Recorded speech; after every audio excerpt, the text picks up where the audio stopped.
अक्षय अपने कमरे में तेज म्यूजिक चलाकर झूम रहा था और साथ ही कॉलेज जाने के लिए तैयार हो रहा था। ओहो, एक तो मेरा सर दर्द कर रहा है, ऊपर से इस लड़के ने इतना शोर मचा के रखा है घर में। मम्मी, अक्षय बहुत ही लापरवाह होता जा रहा है, आवारगी करने लगा है। अरे ये उम्र ही ऐसी है, तेरा छोटा भाई है, जाने दे। ईशा बेटा, अक्षय को बोल गानों की आवाज कम करो। बोलती हूँ मम्मी, वैसे अक्षय से छोटी तो मैं हूँ मम्मी, मेरा भी फेवर कर दिया करो। हाँ तो करती ही हूँ, चल जा अब, बोल अक्षय को आवाज कम करे। इतने में म्यूजिक बंद हो जाता है। चलो हो गया बंद, जा ईशा चाय ले आ। पता ही था कोई काम बोलोगी। करण भैया आप शादी करवा लो, सारा काम मुझे ही करना पड़ता है। हाँ तो मैं कब शादी से मना कर रहा हूँ, ढूंढ लेता हूँ कोई लड़की। हाँ जल्दी ढूंढो ताकि मैं काम से बचूं और टाइम पर कॉलेज जा सकूं, रोज लेट हो जाती हूँ। तभी मीना का छोटा भाई अक्षय भी वहाँ आ जाता है और तभी ईशा झाड़ू उठा के सफाई करने लगती है। हेलो काम वाली, अच्छे से करना सफाई वरना पगार काटूंगा। मम्मी क्या है, अक्षय को समझाओ ना, वरना मैं कोई काम नहीं करूँगी। अक्षय मत चिढ़ा, अगर इसने काम नहीं किया ना तो सब काम तेरे से करवाऊंगा, देखना। मैं तो कॉलेज जा रहा हूँ। शादी होने दो अक्षय की, फिर देखना बदला लूंगी भाभी से। चल हट, पहले तो कर्ण भैया की शादी होगी। बस तेरे कॉलेज का आखिरी साल है, फिर करण के साथ बिजनेस संभालना। करण की शादी होते ही तेरी भी करवा दूंगी। हाँ, अक्षय की वाइफ को परेशान करूंगी फिर मैं, जैसे ये मुझे परेशान करता है। करण भैया जल्दी से लड़की ढूंढो। अरे बस अब, क्या बार बार लड़की ढूंढो लगा रखा है। मैं ही ढूंढ कर लाऊंगी इस घर की बहू। मम्मी, आजकल जमाना बदल गया है, सब अपनी पसंद से शादी करते हैं, आप न जाने कैसी ढूंढोगे। तू जा कॉलेज, भड़का मत करण को, चल भाग। ठीक है जा रहा हूँ। मैं भी जल्दी से सफाई कर लूं, फिर जाऊंगी। करण काम पर चला जाता है, वहीं अक्षय कॉलेज चला जाता है। घर की सफाई करने के बाद ईशा भी कॉलेज चली जाती है। दोपहर के वक्त डोरबेल बजती है। अरे कौन कमबख्त आ गया इस वक्त, पता नहीं है कि ये लोगों के काम का वक्त है। मुंह उठाए चले आते हैं। आए हुए मेहमान को कोसते हुए वो दरवाजा खोलती है और देखती है कि उसकी पुरानी फ्रेंड भारती आई थी। वो बहुत खुश हो जाती है। अरे भारती तू, आजा आजा, मैंने सोचा पता नहीं कौन है, बेवजह ही कोस रही थी मैं। हाँ मुझे पता है तेरी आदत, सोच रही होगी कि इस काम के वक्त कौन कमबख्त आ गया है ना। हाँ बिल्कुल यही सोच रही थी। खैर दोनों खूब बातें करती है, एक साथ लंच करती है और बातों ही बातों में मीना अपने बड़े बेटे करण की शादी की बात भी करती है। मीना, करण तो देखने में स्मार्ट है, अपना काम भी करता है, तो मैं एक बात बोलूं? हाँ बता।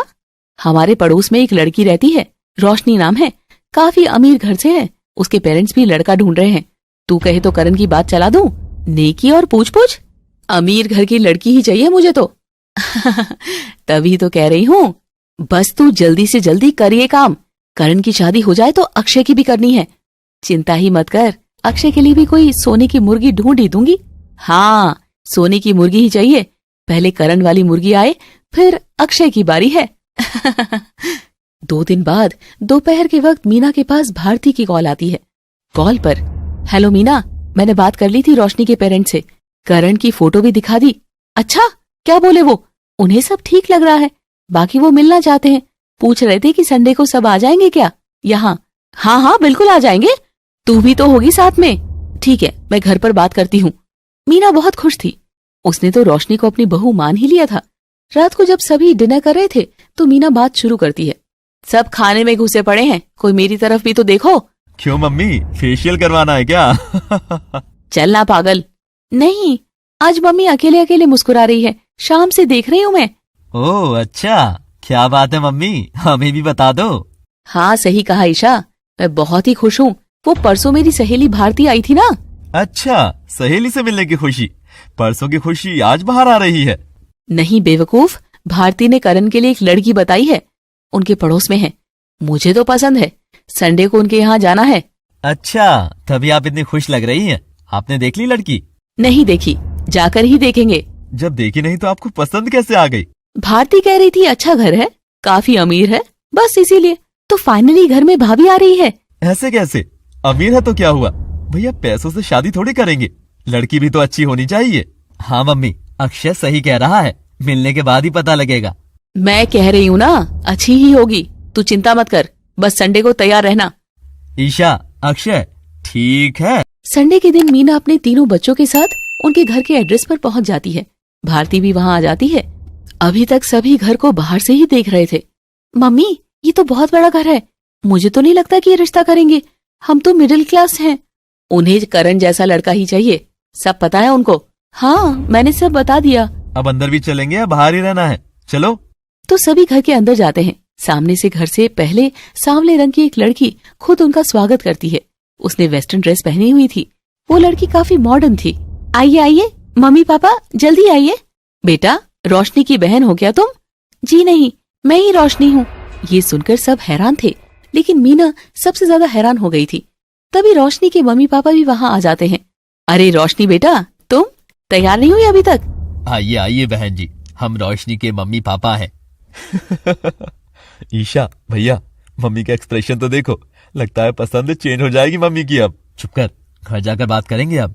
आइए आप सभी अंदर बैठिए। रोशनी तुम भी तैयार होकर आ जाओ। क्यों मम्मी, सही तो है मेरे कपड़े। बेटा कोई सूट पहन ले कुछ देर के लिए। क्या आपको पता नहीं था कि हम आ रहे हैं?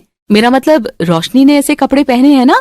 पर इन कपड़ों में क्या बुराई है आंटी जी, मैं तो यही सब पहनती हूँ। अच्छा मम्मी, आप चाय बना लो सबके लिए, मैं आती हूँ। मीना अब परेशान हो गई थी, क्योंकि उसे रोशनी जैसी एडवांस और मॉडर्न बहू नहीं चाहिए थी। अरे भारती, कहाँ ले आई है हमें, ऐसी लड़की नहीं चाहिए। एक बार चुप तो कर। बस अब आ गए हो ना, जो होता है देखो, फिर मैं बताऊंगी। अच्छा मैं चाय बना कर लाती हूँ, रोशनी सर्व कर देगी। आप बैठ जाइए, रोशनी बना लेगी, उसे कहाँ चाय बनानी आती है। इकलौती बेटी है, कभी कोई काम करवाया नहीं उससे, और कमी तो हमारे यहाँ है नहीं किसी चीज की, देख ही रही हैं आप। पर थोड़ा बहुत काम तो सिखाती ही है बेटियों को, कल को ससुराल जाना होता है। हाँ, तो ससुराल में भी हम कमी थोड़ी ना आने देंगे, खूब पैसे देंगे, बेटी नौकर रख लेगी। हमारा जो है सब उसी का तो है। इसने तो शादी से पहले अपनी पसंद की कार भी सिलेक्ट कर ली है। बोलती कि यही कार लूंगी। लेकिन दहेज लेना देना तो गलत है ना अंकल जी। बेटा दहेज थोड़ी ना है, माँ बाप अपनी बेटी को गिफ्ट तो देते ही है ना। जी बिल्कुल, देना ही चाहिए। आखिर माँ बाप की भी तो इच्छा होती है बेटी की पसंद पूरी करने की। हाँ, तभी मर्सिडीज कार पसंद की है इसने। एक फार्म हाउस भी खरीद कर दिया है इसके पापा ने। बोलती वीकेंड मनाने जाएगी। ये सब बातें सुनकर मीना की आंखों में चमक आ जाती है और वो बहुत हैरान हो रही थी। वहीं रोशनी की माँ चाय बनाने चली जाती है। भाई साहब, मैं आपको बताना चाहती हूँ कि हम आपके जितने अमीर नहीं हैं, तो आपको हमारे साथ रिश्ता जोड़ने का ख्याल कैसे आ गया? हाँ, आपकी बेटी के लिए खूब रिश्ते तो आते ही होंगे। बहन जी, हम सब जानते हैं आपके बारे में, और हमें कर्ण पसंद भी है। अपना काम है, घर है, अच्छे लोग हैं, और क्या चाहिए। सच कहूँ तो ज्यादा अमीर घरों के लड़के बहुत बिगड़ गए हैं आजकल। मुझे मेरी बेटी के लिए आपका परिवार और बेटा परफेक्ट लगते हैं। जी बस यही इतना परिवार है हमारा। लेकिन रोशनी को तो कोई एतराज नहीं है ना? तभी रोशनी तैयार होकर वहाँ आ जाती है। उसके हाथ में चाय की ट्रे थी। रोशनी की माँ भी आ जाती है। नहीं नहीं आंटी जी, मुझे तो कोई एतराज नहीं है, अगर करण को मैं पसंद हूँ तो। सभी करण की तरफ देखते हैं, लेकिन करण चुप रहता है। क्या हुआ करण, बताओ ना। वो मैं थोड़ा नर्वस हो रहा हूँ। वो मेरा बेटा थोड़ा शर्मीला है, आप चिंता मत कीजिए, घर जाकर ठीक हो जाएगा और मुझे बताएगा कि ये क्या चाहता है। हाँ, आखिर पूरी जिंदगी का सवाल है, थोड़ा वक्त ले भी लेगा तो कोई दिक्कत नहीं है। हाँ, मैं रात तक बताती हूँ। अब हम चलते हैं। खैर कुछ ही देर में सभी घर आ जाते हैं। भारती भी उनके साथ आई थी। ईशा और अक्षय जोर जोर से हंसने लग जाते हैं। मम्मी कैसी लगी बहू? क्या सोचा था मम्मी ने और क्या निकला? देखा मम्मी, बन गया ना मजाक। ऐसी लड़की तो नहीं चाहती थी ना आप बहू के रूप में, और ना मुझे चाहिए ऐसी लड़की। चाय तक बनानी नहीं आती उसे, कमाल है। ऐसी ही बहू चाहिए थी मुझे। ये आप क्या कह रही है मम्मी? क्या मीना मजाक कर रही थी या सच कह रही थी? मीना को रोशनी पसंद थी, या ये कहें कि उसे अमीर लड़की पसंद थी, इसलिए वो राजी थी और अपने बच्चों को डांट लगाती है। अक्षय, ईशा, खबरदार जो मेरी होने वाली बहू का मजाक उड़ाए तो। ये आप क्या कह रही है मम्मी? कर्ण भैया के लिए रोशनी सही लड़की नहीं है। हाँ मम्मी, और आपको तो ऐसी बहू चाहिए ही नहीं थी। ये सब देखना तुम्हारा काम नहीं है। और करण, तुम बोलो, तुम्हें क्या दिक्कत है? मम्मी वो लड़की घर नहीं संभाल सकती, कल को आप ही की लड़ाई होगी उससे। मेरा क्या है, मुझे तो दिन भर काम पर रहना होता है। बस फिर मैंने सोच लिया, रोशनी ही बनेगी इस घर की बहू। मम्मी आप बस उसकी अमीरी देखकर इम्प्रेस हो गई हैं। आपको लगता है खूब पैसा आएगा और ऐश करवाएगी। अरे मीना, तेरे बच्चे तो बड़े बदतमीज हैं, ऐसे बात करते हैं अपनी माँ से। इतनी भी छूट नहीं देनी चाहिए बच्चों को। सही कहती हो। अक्षय, ईशा, तुम दोनों इस मामले में दखल मत दो। करण से मैं अपने आप बात कर लूंगी। ठीक है, चल ईशा, हम चलते हैं यहाँ से। ईशा और अक्षय वहाँ से अपने अपने कमरे में चले जाते हैं। मैं तो कहती हूँ मीना, अब चुप मत बैठ, जल्दी से रोशनी के बाप को फोन कर और हाँ कर दे। उसे कमी थोड़ी ना है लड़कों की। मम्मी मैं कह रहा हूँ अभी भी सोच लो। क्यों? तुझे कोई और लड़की पसंद है तो ऐसे ही बता दे, बहाने क्यों बना रहा है? नहीं मम्मी, मुझे नहीं कोई लड़की पसंद। मैं तो वही शादी कर लूंगा जहाँ आप कहेंगी। पर मैं फिर आपको कह रहा हूँ, एक बार फिर सोच लो। मैंने सब सोच लिया है। अरे कहाँ मिलती है ऐसी लड़की, इतनी अमीर घर की इकलौती लड़की, इतनी प्रॉपर्टी है। मेरा कोई बेटा होता तो मैं एक सेकंड भी ना लगाती सोचने में।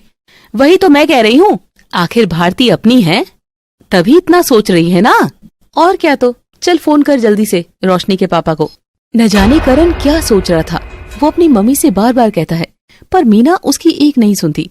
खैर वो भी अपने कमरे में चला जाता है और मीना फोन करके रोशनी के पापा को इस रिश्ते के लिए हाँ कह देती है। चलो शुक्र है, करण इस रिश्ते के लिए तैयार हो गया। हाँ, मुझे तो बड़ा डर था कि कहीं वो रोशनी की चाल ढाल देखकर मना न कर दे। वही तो, पहले ही अच्छे भले अमीर घरों के लड़के इसको मना कर चुके हैं, सिर्फ इसकी हरकतों की वजह से। तुम इसे कुछ समझाती क्यों नहीं हो? मैं क्या समझाऊं, मुझसे तो ये बिल्कुल भी नहीं डरती, ना ही उसे आपका डर है।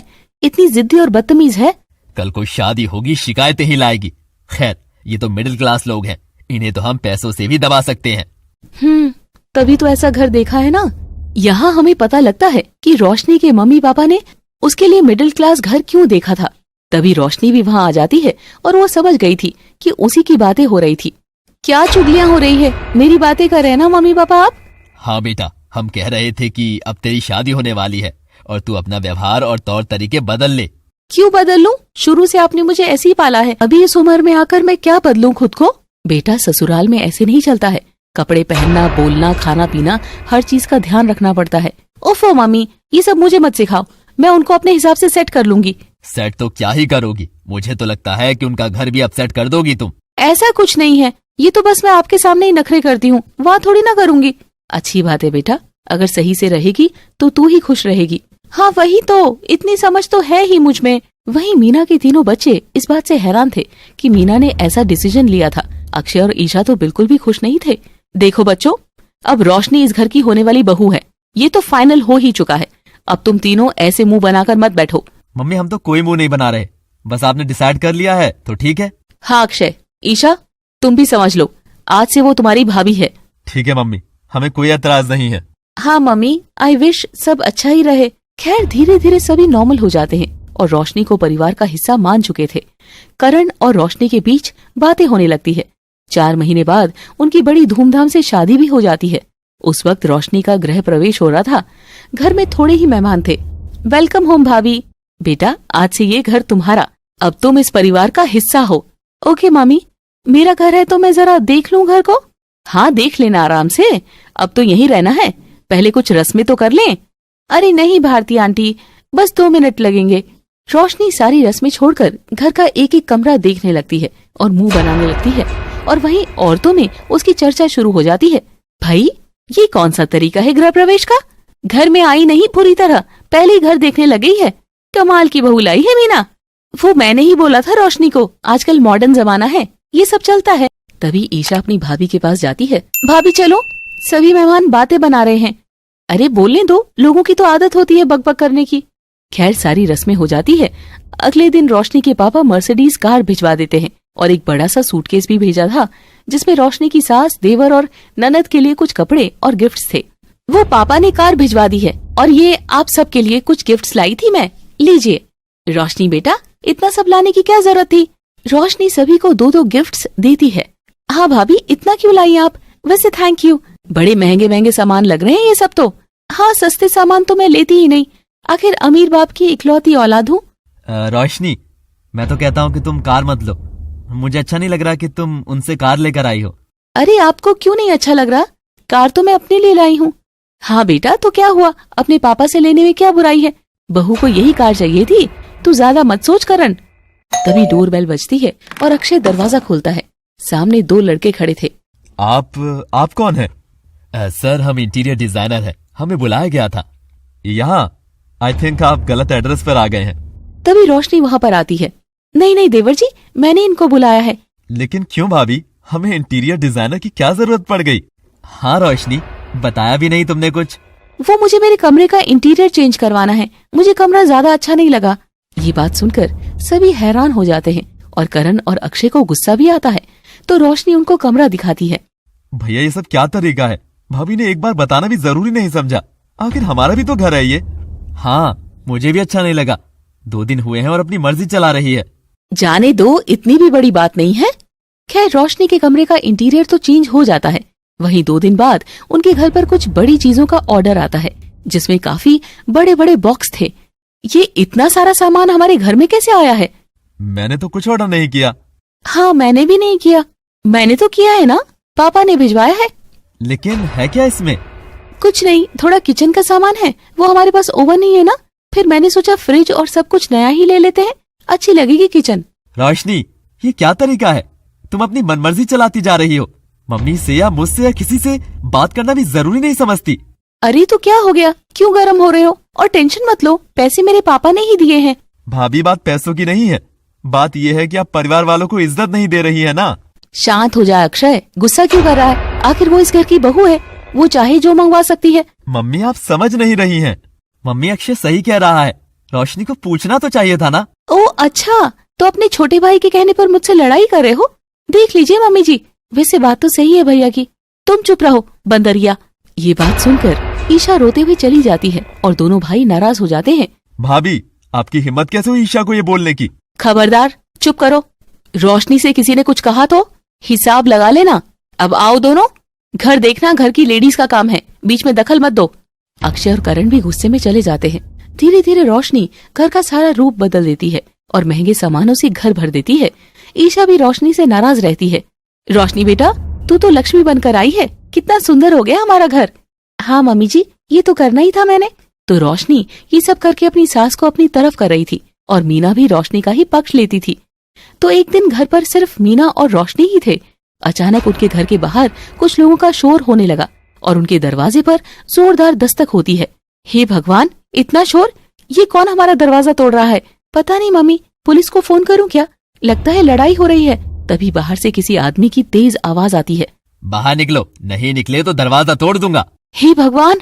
मीना खिड़की से देखती है कि बाहर कुछ आदमी हाथ में डंडा लिए बहुत गुस्से में खड़े थे। वो बहुत घबरा जाती है। दरवाजा खोलो, वरना हम दरवाजा तोड़ देंगे। लगता है ये ऐसे दरवाजा नहीं खोलेंगे, हमें ही तोड़ना पड़ेगा। अब क्या करे बहू, ये तो हमें मार देंगे। न जाने कौन है। चिंता मत करो, मैंने करण को फोन कर दिया है, आते ही होंगे। कहो तो पुलिस को बुलाऊं? ना ना, पुलिस आ गई तो बखेड़ा खड़ा हो जाएगा। तो उनमें से एक आदमी दरवाजा खोलने की कोशिश करने लगता है। घर के अंदर मीना और रोशनी का डर के मारे बुरा हाल था। इतने में करण वहां पहुंच जाता है। रुको, कौन हो आप सब? घर में कैसे घुस रहे हो? हमें अक्षय से बात करनी है, बाहर निकालो उसे। अक्षय मेरा छोटा भाई है, बताओ क्या बात है? तुम्हें पता भी है तुम्हारे भाई ने क्या हरकत की है? इतने में मीना और रोशनी भी बाहर आ जाते हैं। भाई साहब, आप सब ये क्यों कर रहे हैं? आखिर क्या किया है मेरे बेटे ने? आप पहले अक्षय को यहाँ बुलाओ, हमें उससे बात करनी है। ठीक है, मैं बुलाता हूँ। आप सब शांत हो जाइए प्लीज, यहाँ लेडीज हैं, ये डर रही हैं आपसे। करण अक्षय को फोन करके घर आने के लिए कहता है और कुछ देर में अक्षय घर आ जाता है और वहाँ का हाल देखकर घबरा जाता है। ओह शिट, ये यहाँ क्यों आ गए? धोखेबाज! अंकल जी, आप यहाँ? तुम इनको जानते हो अक्षय? हाँ, वो एक्चुअली। बताओ बताओ, सारी बात बताओ। तुम्हारी माँ और भाई को भी तो पता लगे। क्या बात है अक्षय, क्या किया है तुमने? तभी एक बाइक पर एक लड़का और एक लड़की आते हैं। वो लड़की शालिनी थी और उसका बड़ा भाई रोहन था। अक्षय उन्हें देखकर हैरान हो जाता है। शालिनी? हाँ अक्षय, घर पर सब पता लग गया था। तुम रो मत, बात करते हैं हम। देखो, हम शरीफ लोग हैं और गरीब भी, लेकिन इज्जत हमारी भी है, इसलिए हम शालिनी से रिश्ता नहीं रखना चाहते। गरीब हैं, लेकिन ऐसे थोड़े न जाने देंगे इनको, आखिर इसने गुनाह किया है। अरे कोई बताएगा क्या हो रहा है? आपके बेटे ने मेरी बहन से कोर्ट मैरिज की हुई है। आज ये पकड़ी गई, इसलिए इसे यहाँ छोड़कर जा रहा हूँ और आज से हमें इससे कोई रिश्ता नहीं रखना। ये बात सुनकर अक्षय के घर वाले हैरान हो जाते हैं। रोहन, तो रहने दे, आज तो तमाशा होकर ही रहेगा। नहीं चाचा जी, क्या फायदा, अब इनकी शादी हो चुकी है, इसलिए मैं जल्दी से शालिनी को यहाँ लेकर आया हूँ ताकि आप कुछ गलत ना कर दें। अरे इन्होंने इतना गलत काम किया है, सबक तो मिलना ही चाहिए ना इसको और इसके परिवार को। नहीं, मैं आपसे विनती करता हूँ, अक्षय से गलती हो गई, लेकिन हमें कोई एतराज नहीं है कि शालिनी को हमारे घर की बहू बनाने में। हाँ प्लीज अंकल जी, मैं कब शालिनी को अपनाने से इनकार कर रहा हूँ, आज से ही यहीं रहेगी। कुछ देर तक तमाशा होता है। आखिर जैसे तैसे करण और अक्षय उन सब से बात करके समझा देते हैं और शालिनी के परिवार वाले उसे वहीं छोड़कर चले जाते हैं। अक्षय, शालिनी, चलो अंदर। वाह अक्षय, क्या खूब नाम रोशन किया है तूने। मम्मी माफ कर दो, ऐसा कदम उठाने से पहले तूने एक बार भी मुझसे बात करना भी जरूरी नहीं समझा। शुक्र मना शालिनी के घर वाले बिना कुछ किए चले गए, वरना ऐसे केस में तो ना जाने क्या क्या हो जाता है। हाँ भैया, वो शरीफ लोग हैं, नादानी में हमसे गलती हो गई। मुझे लगा था कि मम्मी तो कभी मेरी फीलिंग्स को समझेंगी ही नहीं, इसीलिए हमने शादी कर ली।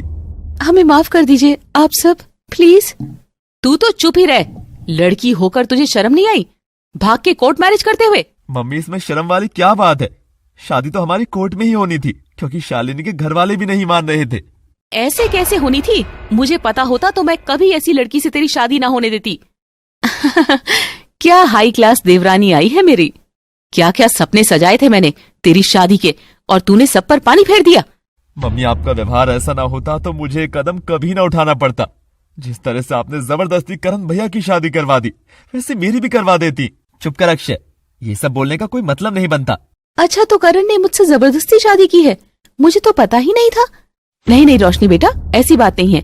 अरेंज मैरिज में थोड़ा बहुत मान मनुहार करना ही पड़ता है। मम्मी, अब आप लीपा पोती तो करो मत। खैर जो भी है, इस शालिनी से तो ज्यादा ही इज्जत है मेरी, कम से कम भाग कर तो नहीं की। भाभी, शालिनी मेरी वाइफ है और इस घर की बहू भी, तमीज से बात करो इससे। तू इसे तमीज सिखाएगा जो खुद कोर्ट मैरिज करके मुंह उठाकर आ गया है? इतना बड़ा तमाशा होते होते बचा है तेरी वजह से। पुलिस आ जाती तो क्या करते? मम्मी, अब जो हो गया सो हो गया, अब बात को बढ़ाने का कोई मतलब नहीं है। उनकी शादी हो चुकी है। भले हो गई हो शादी, मैं इसे अपनी बहू कभी नहीं मानूंगी। रहो घर में गैरों की तरह। मम्मी जी ऐसे मत कहिए प्लीज, मैं आपको अच्छी बहू बनकर दिखाऊंगी। चल चल, ज्यादा ड्रामा मत कर मेरे सामने। मीना और रोशनी मुंह फेर कर चली जाती है। खैर अभी तो करण भी गुस्से में था, तो वो भी चला जाता है। अक्षय, अब क्या होगा? तुम चिंता मत करो शालिनी, धीरे धीरे सब ठीक हो जाएगा। कुछ ही देर में ईशा भी घर आ जाती है और मीना जल्दी से उसे कमरे में ले जाती है और सारी बात बताती है। हो सकता है शालिनी भाभी अच्छी हो मम्मी। खबरदार जो तूने शालिनी का पक्ष लिया तो, या उसके जैसी हरकत की तो। मम्मी, मुझे आप क्यों कह रही हैं? मैंने थोड़े ना कुछ किया, शादी तो अक्षय ने की है। तभी तो तुझे वार्निंग दे रही हूँ कि शालिनी से बात करने की कोई जरूरत नहीं है, कहीं उसके जैसी बन जाए तो। लेकिन वो तो अब मेरी भाभी है। कोई भाभी वाभी नहीं है, भागकर कोर्ट मैरिज करवाई है। ऐसी लड़की से कोई रिश्ता नहीं रखना तूने। ठीक है मम्मी। रात के वक्त अक्षय शालिनी के साथ ईशा से मिलने उसके कमरे में जाता है। ईशा, ये शालिनी है, पता ही होगा ना तुझे तो? हाँ, मम्मी ने सब बता दिया था। ईशा, क्या आप भी नाराज हैं हमसे? नहीं भाभी, मैं भला क्यों नाराज हूँ? घर में सभी नाराज हैं। शालिनी भी आज बहुत रो रही थी, तो मैं कह रहा था कि तू थोड़ा ध्यान रखना अपनी भाभी का, मन लगा रहेगा इसका। ठीक है अक्षय। असल में ईशा के मन में कोई नाराजगी नहीं थी, लेकिन वो अपनी माँ की बातों में आ गई थी, इसीलिए शालिनी से अटैच नहीं होना चाहती थी। अगले दिन मीना रसोई में नाश्ता बना रही थी, तभी शालिनी उसके पास आती है। मम्मी जी आप बैठ जाइए, मैं बना देती हूँ। कोई जरूरत नहीं है, हमें तेरे हाथ का बना कुछ नहीं खाना। ऐसे मत कहिए मम्मी जी प्लीज। चुप कर, वैसे भी मैं तेरे लिए नहीं बना रही हूँ, तू अपना और अक्षय का खुद बना लेना। मैं सभी के लिए बना देती हूँ मम्मी जी। मुझे ज्यादा मक्खन मत लगा, जा यहाँ से। जब तक मैं हूँ रसोई में, तू रसोई में मत आना। शालिनी दुखी होकर चली जाती है और मीना के जाने के बाद शालिनी रसोई में नाश्ता बनाने लगती है। तभी ईशा वहाँ पानी लेने आती है। ईशा, मैं पोहा बना रही हूँ, क्या तुम खाओगी? भाभी धीरे बोलो वरना मुझे डांट पड़ेगी। लेकिन क्यों? वो मम्मी ने मुझे मना किया आपसे बात करने के लिए, तो पोहा मैं यही खा लूंगी, बस आप बताना मत। ठीक है, नहीं बताऊंगी। ईशा रसोई में खड़े खड़े पोहा खाने लग जाती है। इतने में वहाँ पर रोशनी आ जाती है। ओह अच्छा, पोहा खा रही है ये चश्मिश। रुको, अभी मम्मी को बताती हूँ। नहीं नहीं प्लीज रोशनी भाभी मत बताओ, मुझे डांट पड़ेगी। तुम पोहा क्यों खा रही हो इसके हाथ का बना हुआ? अब डांट तो खानी पड़ेगी। रहने दो ना रोशनी दीदी। रोशनी जोर से चिल्लाकर अपनी सास को बुलाने लग जाती है, तो मीना वहाँ आ जाती है। मम्मी यहाँ देखो तो, आपकी चश्मिश बेटी के हाल, पोहा खा रही है इसका बनाया हुआ। क्यों रे ईशा, तुझे क्या घर में पोहा मिलता नहीं है जो तू इसके हाथ का बना खा रही है? बेवकूफ लड़की। मम्मी आप मुझसे ऐसे बात क्यों कर रही है? रोशनी भाभी के साथ रह रहकर आप भी ऐसी हो गई हैं। जुबान मत लड़ा। एक तो भाभी मुझसे तमीज से बात नहीं करती, ऊपर से आप उन्हें कभी नहीं टोकती, बल्कि उनकी जैसी बनती जा रही हैं। तेरी इतनी हिम्मत, अपने भाइयों की तरह होती जा रही है, मेरे सामने बोल रही है। चल यहाँ से बाहर। मम्मी जी इतनी बड़ी बेटी है, क्यों डांट रहे हैं ऐसे? तू चुप रह, हमारे घर में दखल मत दे तू। ईशा बेचारी रोते हुए अपने कमरे में चली जाती है और उसे बहुत बुरा लगता है कि रोशनी और मीना उसके साथ इस गलत तरीके से व्यवहार करते हैं। तो शालिनी उसके पास जाकर उसे चुप करवाती है। मत रो प्लीज, रोशनी भाभी हमेशा ऐसे करती है, मुझे कभी बंदरिया बोलती है, कभी चश्मिश, इतने गलत तरीके से बात करती है, और मम्मी भी कभी मेरा साथ नहीं देती। हाँ, मुझे सब कुछ बताया था अक्षय ने, पर तुम रोना बंद करो प्लीज, सब ठीक हो जाएगा। मैं कोई 5 साल की बच्ची थोड़ी ना हूँ, जब मन किया मुझे डांट दिया। हाँ वही तो मैं भी कह रही हूँ, पर मुझे तो वैसे नहीं बोलने देते। हाँ भाभी, जब से रोशनी भाभी घर में आई है तब से सारे घर का माहौल खराब हो गया है। चिंता मत करो, सब ठीक हो जाएगा। खैर ईशा समझ गई थी कि शालिनी अच्छी है, लेकिन अपनी मम्मी और रोशनी के डर से वो उनकी नजरों से बचकर ही शालिनी से बात करती थी। 2 दिन बाद ईशा का बर्थडे था और रोशनी उसके लिए केक लाई थी। अरे वाह रोशनी, तुम ईशा के लिए केक लाई हो? हाँ मम्मी जी, मेरी ननद का बर्थडे है, क्यों ना लाऊंगी। थैंक यू सो मच भाभी। हाँ अच्छा किया, अक्षय और शालिनी को भी बुला लो। नहीं बुलाना, वैसे भी वो दोनों बाजार में मस्ती मारने गए हैं। अच्छा कोई बात नहीं, उनके आने पर एक साथ बर्थडे मनाएंगे। कोई जरूरत नहीं है, वैसे भी वो अलग है हमसे। देखो ईशा कितनी खुश हो रही है। वही तो, कितनी प्यारी बहू है मेरी बेटी का कितना ध्यान रखती है। हाँ मम्मी जी, मेरा ससुराल है, ध्यान तो रखना ही पड़ेगा ना। रोशनी केक का बॉक्स टेबल पर रखती है और जैसे वो बॉक्स खोलती है तभी हैरान रह जाती है और ईशा की आंखों से आंसू आ जाते हैं। रोशनी ने जैसे ही केक का बॉक्स खोला, उस केक पर बंदर की फोटो बनी हुई थी। ये देखकर ईशा रोने लग जाती है। रोशनी, ये क्या बेहूदगी है? बहू, ये कैसा केक लाई हो? इतना तो अच्छा है। और ईशा, तुम रो क्यों रही हो? भाभी, मेरा बर्थडे खराब करना था तो कुछ और ही कर देती, ऐसा केक लाने की क्या जरूरत थी? रोशनी, तुम्हें जरा भी तमीज नहीं है? अपनी नंद के साथ ये सब करते हुए थोड़ा तो सोच लेती। अरे अरे, आप सब मुझ पर क्यों राशन पानी लेकर चढ़ रहे हैं? मैंने तो बस मजाक किया है। ये कैसा मजाक है? कोई तुम्हारे साथ ऐसा करता तो तुम्हें कैसा लगता? मेरे लिए भला कोई ऐसा केक क्यों लेगा? मैं कोई बंदर जैसी थोड़ी ना हूँ। चलो ना, काटो आप केक, मुझे कोई केक वेक नहीं काटना। ईशा जोर जोर से रोने लग जाती है और एक तरफ बैठ जाती है। रोशनी बेटा, ये तो गलत बात है, देख रुला दिया बर्थडे पर इसको। ओहो मम्मी, ये कोई 2 साल की बच्ची थोड़ी ना है, मजाक में ये सब चलता है। डिस्गस्टिंग रोशनी। ईशा चुप हो जा। तभी वहाँ पर अक्षय और शालिनी भी आ जाते हैं और वो दोनों भी केक देखते हैं तो हैरान रह जाते हैं। ये केक कौन लाया है, इतना घटिया? और कौन कर सकता है ऐसी हरकत, रोशनी के अलावा? भाभी से यही उम्मीद थी। ईशा, तेरा बर्थडे है, रो मत, चुप हो जा। देख तो, हम तुम्हारे लिए गिफ्ट लेकर आए हैं। हाँ ईशा, प्लीज चुप हो जाओ। नहीं भाभी, मेरा बर्थडे तो खराब हो गया, अब मुझे कुछ नहीं चाहिए। ऐसा नहीं करते, बस बस, अब ज्यादा मस्का मत लगा मेरी बेटी को। मम्मी, आपको भी कुछ दिखता नहीं है? आपने तो मुंह में दही जमा रखा है, तभी रोशनी भाभी ऐसी हरकतें कर रही हैं। बोलते रहो, बक बक बक बक बक, मुझे तो कोई फर्क नहीं पड़ रहा।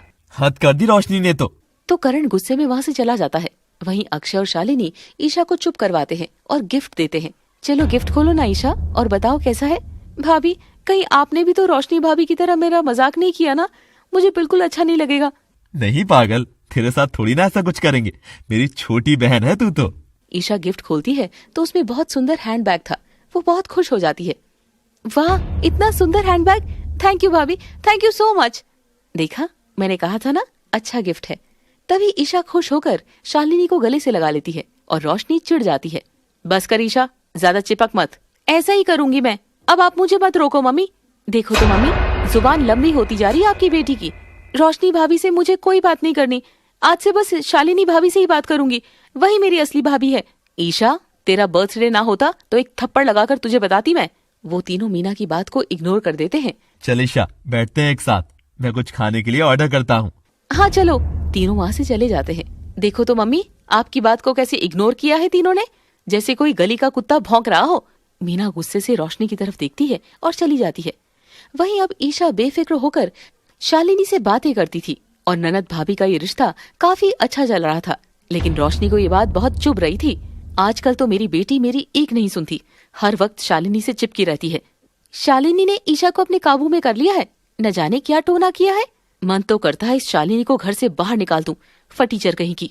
तभी शालिनी किचन में कुछ सामान लेने आती है। उस वक्त मीना और रोशनी भी वहीं थे। आ गई महारानी? कहाँ की महारानी मम्मी, ये तो नौकरानी से भी गई बीती है। हाँ वो तो है ही, ऐसी फटीचर घर की लड़की आई है ना, सत्यानाश कर दिया है। कितना ही कह लो, इसे कोई असर नहीं है। देखो तो आराम से खड़ी है। इसी तरह से रोशनी और मीना मिलकर शालिनी के सामने ही गलत बोलती रहती थी, लेकिन शालिनी कभी कोई उल्टा जवाब नहीं देती थी। कुछ दिन बाद ईशा के पास अनजान नंबर से कॉल आती है। कॉल पर, हेलो कौन? ईशा बोल रही हो ना? हाँ, आप कौन हैं? मैं तुम्हारा आशिक हूँ, तुम्हारा चाहने वाला हूँ। बकवास बंद करो। अगर नंबर ब्लॉक किया तो सारी फोटोज में तुम्हारा नंबर डालकर वायरल कर दूंगा। कौन सी फोटोज? एक बार अपना व्हाट्सएप चेक कर ले, कॉल चलने दो। ईशा देखती है कि व्हाट्सएप पर उसने ईशा की बहुत सारी फोटोज भेजी हुई थी। वो घबरा जाती है। कौन हो तुम और इतनी सारी फोटोज तुम्हारे पास कैसे आई? बस ये मत पूछो, आज से तुम वही करोगी जो मैं चाहूंगा। नहीं, ऐसा मत करो प्लीज। आखिर तुम चाहते क्या हो? कुछ नहीं, बस तुमसे बात करना चाहता हूँ। डरो मत मेरी जान, मैं तुम्हें नुकसान नहीं पहुँचाना चाहता। लेकिन कौन हो तुम और मुझे कैसे जानते हो? ये सब बाद में बताऊंगा, अभी फोन रख रहा हूँ। और अब जब भी फोन आए तो उठा लेना, मैसेज आए तो जवाब दे देना, समझी? बाय बाय जान। ईशा डर जाती है और उसे समझ नहीं आ रहा था कि वो क्या करे। अपनी पहचान वायरल होने के डर से वो किसी को बताना भी नहीं चाहती थी। अगले दिन, ईशा आज मैंने पास्ता बनाया है, आपके लिए पैक कर दूं? कॉलेज में ले जाना। हाँ भाभी कर दो। क्या हुआ ईशा, तुम परेशान लग रही हो? नहीं भाभी, मैं ठीक हूँ। लग तो नहीं रहा, वो थोड़ा सा पेट में दर्द है बस, इसीलिए। अच्छा कोई बात नहीं। ईशा कॉलेज के लिए निकलती है तो उसे बार बार लग रहा था कि कोई उसका पीछा कर रहा है। वो बार बार पीछे मुड़कर देख रही थी। न जाने कौन मेरा पीछा कर रहा है, आज मैं इस रास्ते से नहीं जाती। तो वो अपना रास्ता बदल लेती है और कॉलेज से वापस आते वक्त भी उसे यही लगता है कि कोई उसके पीछे आ रहा है। वो घबराई हुई जल्दी से घर आ जाती है। अरे क्या हुआ, सांस क्यों फूल रही है तेरी? नहीं कुछ नहीं मम्मी, सब ठीक है। वो जल्दी से अपने कमरे में जाती है, तभी उसके पास उसी लड़के की वीडियो कॉल आती है। वो कॉल उठा लेती है, लेकिन कॉल करने वाला लड़का अपना चेहरा नहीं दिखाता है। कॉल पर, क्या हुआ ईशा, तुम तो बड़ी घबरा गई। मैंने तो ऐसा कुछ किया ही नहीं। तुम क्यों मुझे परेशान कर रहे हो? क्यों मेरे पीछे आ रहे हो? बस तुम्हें देखने के लिए, तुम्हें देखकर मैं बहुत खुश हो जाता हूँ। ऐसा मत करो, आखिर मैंने क्या बिगाड़ा है? नहीं नहीं स्वीट हार्ट, तुमने बिगाड़ा नहीं, बल्कि तुमने तो मुझे संवारा है। तुम्हारे प्यार में पागल हूँ मैं। प्लीज मेरा पीछा छोड़ दो, मुझे तंग करना छोड़ दो।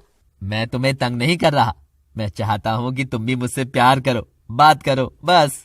ईशा उस लड़के से बात कर रही थी, इतने में वहाँ पर रोशनी आ जाती है और ईशा घबरा जाती है, लेकिन वीडियो कॉल की आवाज फोन से बाहर आ रही थी। अरे क्या हुआ, कहाँ गई मेरी जान, बात करो, कोई आ गया क्या? रोशनी उस लड़के की आवाज सुन लेती है और हंसने लग जाती है। ओह ईशा का बॉयफ्रेंड भी है, मुझे तो पता ही नहीं था। नहीं नहीं भाभी, वो मेरा बॉयफ्रेंड नहीं है, ये तो कोई और ही है, मुझे कॉल करके तंग कर रहा है। हेलो स्वीटहार्ट, लगता है कोई आ गया है, बाद में करता हूँ।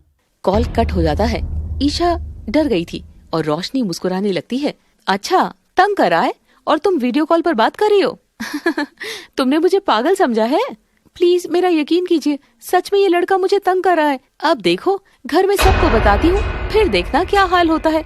ईशा रोने लग जाती है और अपनी भाभी के आगे हाथ जोड़ने लग जाती है। नहीं भाभी, प्लीज आपके हाथ जोड़ती हूँ, किसी को मत बताना। आपको पता है ना मम्मी का, मेरी पढ़ाई खराब हो जाएगी। तो ये सब काम करने से पहले सोचना था ना, अब तो बताना ही पड़ेगा। तुम्हें पता है ना, मेरे पेट में कोई बात नहीं बचती। नहीं भाभी प्लीज, आप जो कहेंगी मैं वही करूंगी, ये बात मत बताना घर पे। गुड, काम की बात तो अब बोली है। ठीक है, आज से तुम मेरी गुलाम, मैं तुम्हारी मालकिन। क्या? हाँ, और एक और शर्त है, उस शालिनी से तुम बिल्कुल बात नहीं करोगी, बिल्कुल भी नहीं। अगर थोड़ी सी भी बात की ना तो पता है ना क्या होगा। ठीक है, मैं शालिनी भाभी से बात नहीं करूंगी और आपका सब काम करूंगी। ओके।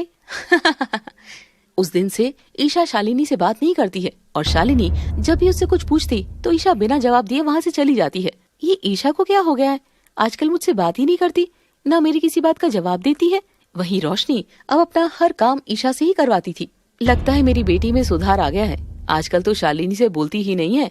हाँ मम्मी, मैंने समझाया था ना ईशा को, अब ये मेरी हर बात मानती है। क्यों ईशा? हाँ भाभी, आखिर मेरी बेटी है, समझ में तो आना ही था। हाँ मम्मी सही कहती हैं। लेकिन मीना नहीं समझ पाई थी कि उसकी बेटी ईशा अब कितनी परेशान रहती थी। वो हर वक्त डर में घुट घुट कर जी रही थी और वो लड़का रोजाना उसे कॉल पर परेशान करता था। वहीं शालिनी भी काफी हैरान थी और वो इस बारे में अक्षय से बात भी करती है।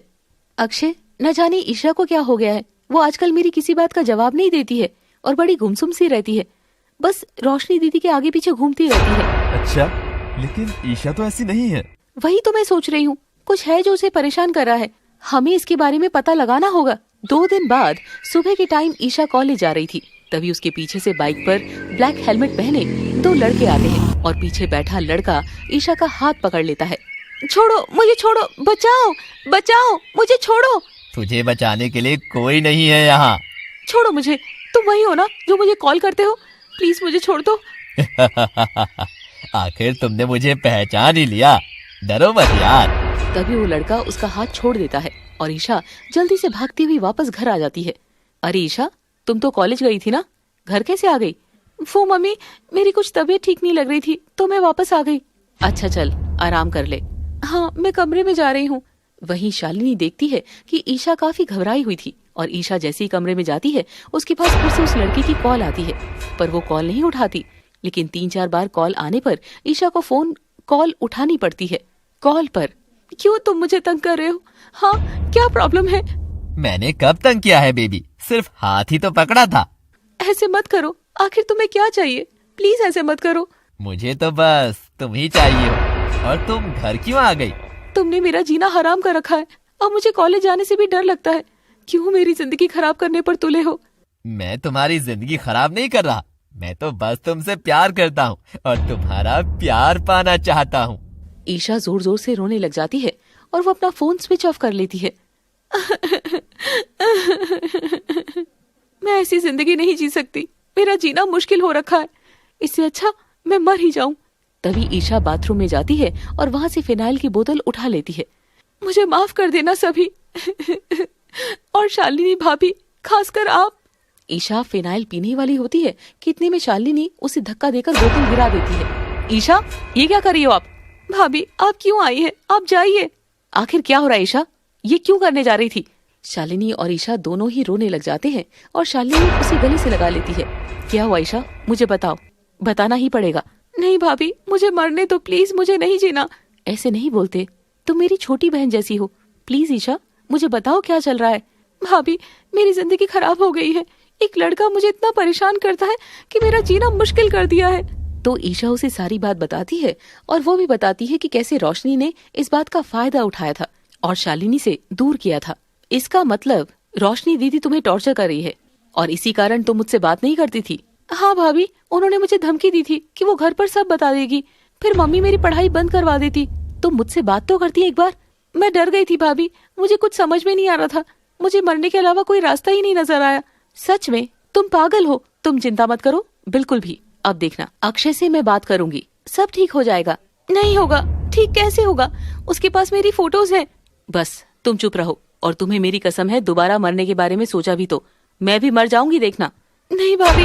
शालिनी ईशा को बहुत अच्छे से समझा देती है और उसे दिलासा भी देती है कि सब ठीक हो जाएगा। उसी दिन शालिनी सारी बात अक्षय को बता देती है। अगले दिन, मम्मी मैं कॉलेज जा रही हूँ।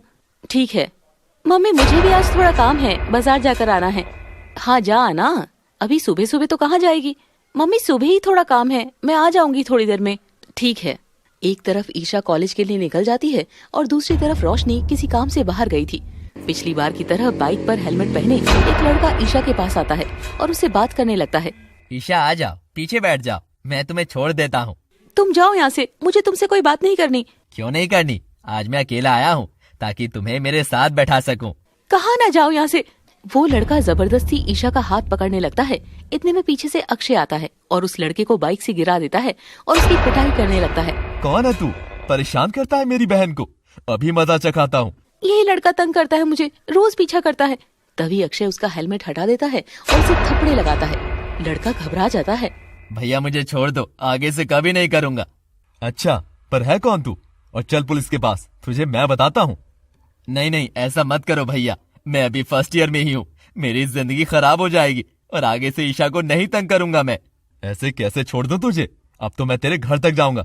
और नाम क्या है तेरा? बोल, घर कहाँ है तेरा? राहुल नाम है। भैया मैं आपके पैर पकड़ता हूँ, ऐसे मत करो, गलती हो गई, बहुत बड़ी गलती हो गई। मुझे ये काम करने के लिए पैसे मिलते थे। ये बात सुनकर अक्षय और ईशा हैरान हो जाते हैं।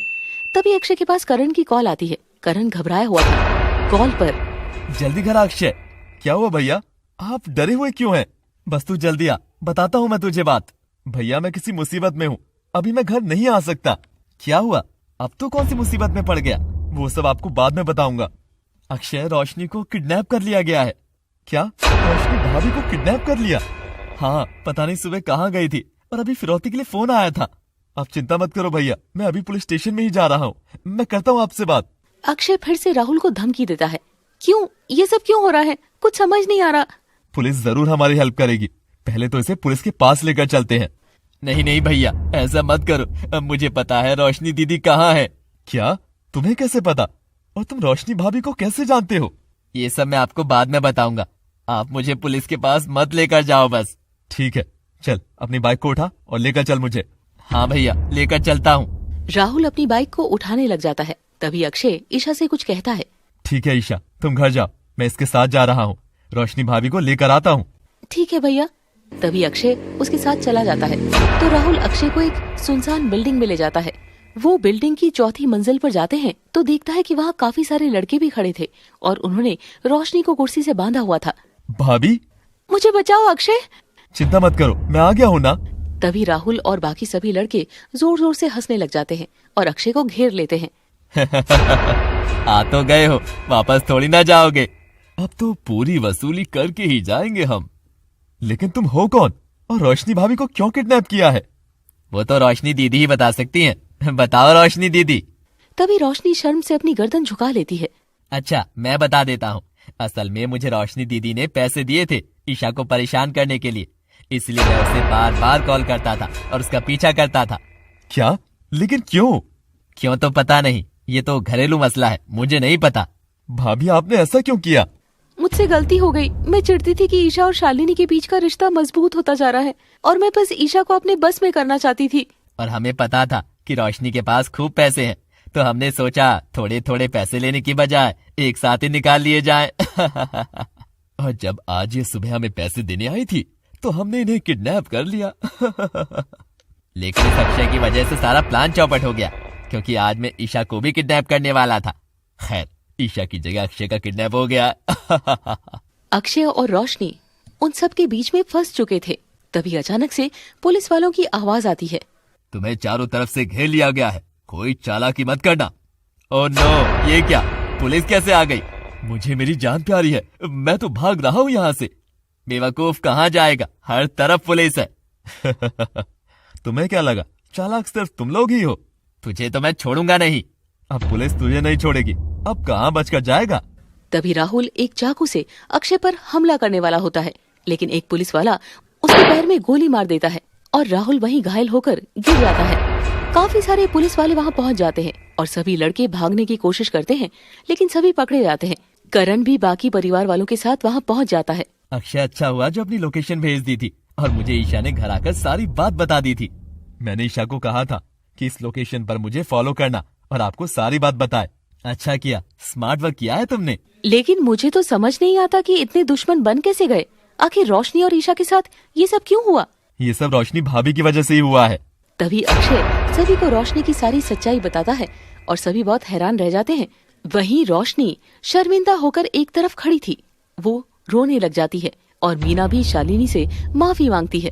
लानत है रोशनी तुम पर, थू। ये तो मेरी बहू कहलाने के लायक ही नहीं है। मम्मी जी, माफ कर दीजिए दीदी को। तभी रोशनी रोते हुए सबके पैरों में गिड़गिड़ाने लग जाती है। सभी उससे मुंह फेर लेते हैं। खैर, सब घर आ जाते हैं। मुझे माफ कर दीजिए, मुझसे बहुत बड़ी गलती हो गई, प्लीज मुझे माफ कर दीजिए। कभी नहीं, अब तुम हमारे दिल से उतर गई है। फिलहाल सभी रोशनी से बहुत ज्यादा नाराज थे। कुछ महीनों तक कोई भी उससे बात नहीं करता था, लेकिन धीरे धीरे रोशनी के व्यवहार में काफी बदलाव आया था और वो बहुत अच्छी बहू बन गई थी। और वक्त तो वैसे भी हर जख्म को भर देता है और 1 साल के अंदर अंदर सब कुछ ठीक हो गया था। हर कहानी की तरह इसका अंत भी खुशनुमा ही था। तो दोस्तों, कैसी लगी आपको ये कहानी? कमेंट बॉक्स में जरूर बताइएगा। Thanks for watching.